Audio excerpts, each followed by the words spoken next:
Assalamualaikum warahmatullahi wabarakatuh.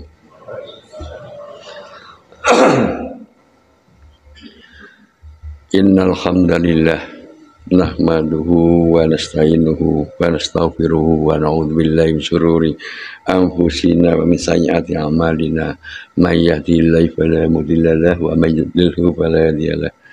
Asyhadu an la ilaha illallah wa la syarika lahu wa asyhadu anna Muhammadan abduhu wa rasuluh.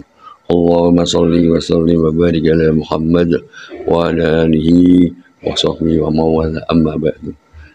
Jemaah salat subuh yang dirahmati Allah, kita bersyukur bahwa nikmat sehat, nikmat iman, nikmat kesempatan ada pada diri kita, dan kita akan merasakan betapa tingginya nilai nikmat sehat tatkala kita merasakan sakit kesehatan kita sedikit saja terganggu. Selama 3 hari ini saya merasakan nikmat sehat berkurang, tiba-tiba suara tidak ada sama sekali. Hari Sabtu itu saya tidak punya suara sama sekali. Hari Minggu suara saya mulai saya latih mengengeng, tidak keluar juga. Baru subuh tadi suara saya bisa keluar, saya memberanikan diri untuk ngimami. Mohon maaf bila suaranya saya tidak keluar. Saya berani mengimami karena mohon pada Allah agar suara saya dikembalikan lagi. Dan alhamdulillah sekarang walaupun suaranya agak berat dibuat ngomong, dan suara hilang suara ini tanpa ada sebab. Hanya tiba-tiba malam saya berbicara dengan anak saya, lama ngobrol, tahu-tahu pagi hari saya tidak ada suara.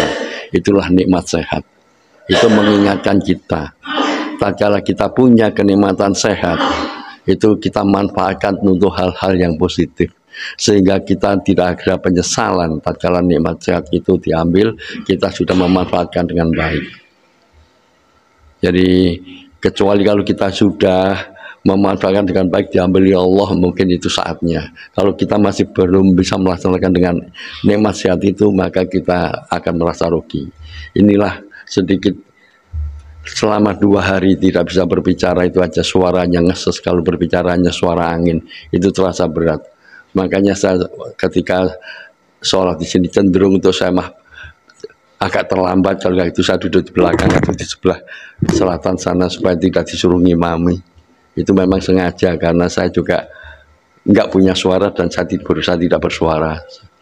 Nanti kalau sudah keluar suara saya akan sampaikan. Itulah jamaah sholat subuh yang dirahmati Allah. Mari kita sejak mengingat kembali dalam surat Al-Baqarah ayat 168, 169, wala tattabi'u khutuwati syaiton innahu lakum aduwwum mubin innama ya'murukum bis-su'i wal fahsya'i wa an taqulu 'alallahi ma la ta'lamun.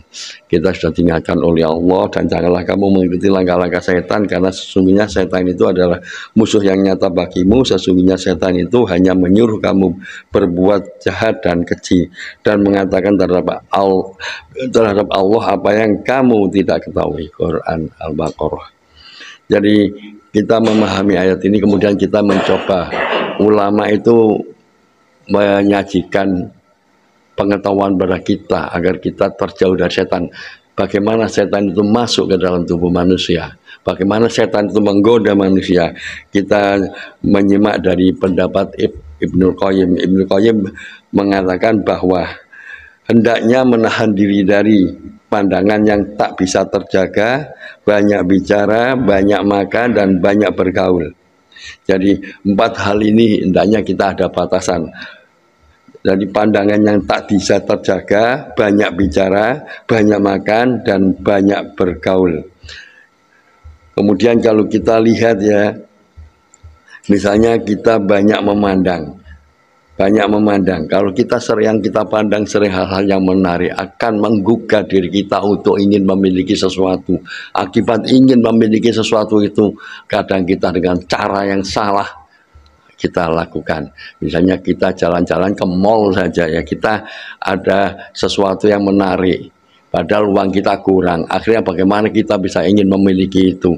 Jalan buntu yang ditemui. Banyak kasus yang terjadi, akhirnya mengambil jalan pintas yang dilarang oleh Allah dan merugikan diri sendiri. Atau juga seorang lelaki memandang wanita cantik, akhirnya terngiang perasaannya, ingin mengulang, terjadilah perselingkuhan. Demikian pula wanita memandang cowok ganteng dengan omongan yang indah dan sebagainya terngiang, akhirnya terjadilah perselingkuhan. Karena itulah Allah mengingatkan pada kita, kullil mu'minina yahuddu min absorihim wa yahfadhu furujahum. Katakanlah kepada orang laki-laki yang beriman, hendaklah mereka menahan pandangannya dan memelihara kemaluannya. Surat An-Nur ayat 30. Demikian pula yang cewek oleh Allah juga diingatkan dalam An-Nur ayat 31. Wa kullil mu'minati yaghduduna min absorihinna wa yakhfaduna furujahun. Katakanlah kepada wanita yang beriman, hendaklah mereka menahan pandangannya dan kemaluannya. Dalam hadis juga disebutkan, zina kedua mata adalah dengan melihat. Nah, ini kalau kita antar lawan jenis. Karena itu kita harus bisa membatasi pandangan kita agar kita tidak tergoda dengan setan masuk ke dalam diri kita. Kemudian seorang sahabat berkata, dari Jabir bin Abdullah radhiyallahu anhu, ia berkata, aku pernah bertanya kepada Rasulullah SAW mengenai pandangan yang tidak disengaja, maka beliau memerintahkanku supaya memalingkan pandanganku. Jadi kalau kita secara kebetulan memandang sesuatu yang menarik tapi tanpa sengaja, kita segera memalingkan dan jangan ngulangi. Itu rezeki. Kalau ngulangi itu sudah dosa itu. Jamaah sholat subuh yang dirahmati Allah. Yang kedua, banyak bicara. Banyak bicara. Jadi orang berbicara jika terlalu lama ada kecenderungan ingin memiliki nilai lebih diantara yang lainnya dengan cara mengada-ada, bahkan hal-hal yang tidak diketahui pun seolah-olah tahu banyak, hal tahu sedikit ditambah-tambah. Itulah setan cara memasukkan sehingga orang itu menjadi kadzib, atau juga dalam berbicara itu akan digoda oleh setan dimasukkan sesuatu yang membuat ghibah, sehingga tanpa terasa yang tadinya fokus pembicaranya setelah melebihi batas berlebihan menjadi ghibah. Karena itu kita juga harus membiasakan, dalam rapat pun kita upayakan kita harus selalu pada sistematis yang jelas, tidak usah bertele-tele sehingga tidak akan terjadi perdebatan yang tidak bermakna. Itu kita harus mengatur semuanya itu serba tematik yang jelas arahnya dan jelas kesimpulannya, tidak usah pakai kembangan-kembangan yang menyebabkan yang tidak suka menjadi jawil temannya dilon koyok sehingga akan berpuisi dan sebagainya, akan pola. Nah, itu setan juga yang akan membawa ke arah sana. Karena itulah Rasulullah SAW bersabda, "Man kana yu'minu billahi wal yaumil akhir falyaqul khaira aw liyasmut." Siapa yang beriman kepada Allah dan hari akhir, berkatalah yang baik atau diam. Jadi itu. Kemudian yang ketiga, banyak makan. Jadi banyak makan. Rasulullah SAW bersabda, tidak ada tempat yang lebih baik daripada memenuhi perut keturunan Adam. Cukup keturunan Adam mengkonsumsi yang dapat menegakkan tulangnya. Artinya makan itu hanya untuk mempertahankan diri supaya bisa bergerak dan bisa bekerja secukupnya.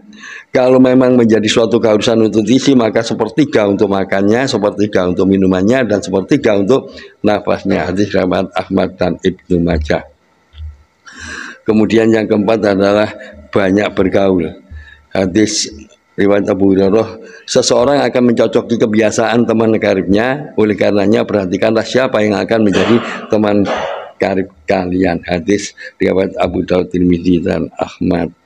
Kalau Ibnu Qayyim menyebutkan dalam bergaul itu ada bergaul yang karena memang lapar. Seorang santri yang selalu mendekati ulama untuk kelaparan ilmunya terus menerus sehingga dia menjadikan sebuah orang yang alim. Kemudian ada bergaul karena memang kebutuhan. Tatkala orang itu sakit, bergaul kepada dokter untuk berobat agar sembuh, atau bergaul karena mengadakan meeting atau bersosialisasi secukupnya dalam kaitan bekerja. Ada bergaul karena menimbulkan kerugian besar, misalnya bergaul dengan seseorang yang lebih membawa kefasikan, peminum, pemacak, penjudi dan sebagainya. Ini yang berdampak sangat-sangat merugikan dirinya sendiri. Karena itu kita di dalam Islam bergaul, kita juga bisa membedakan antara sahabat karib dengan teman kerja atau teman yang biasa-biasa yang tidak berpengaruh dalam psikologinya pada diri kita, agar kita terbebas dari azab sama dengan kondisi mereka, sehingga kita termasuk golongan mereka. Kita harus bisa betul-betul menghindari, dan kita berusaha untuk mencari teman soleh agar kita menjadi orang yang soleh juga. Demikian yang bisa saya sampaikan dengan suara yang agak ngoyo ini. Terima kasih. Assalamualaikum warahmatullahi wabarakatuh.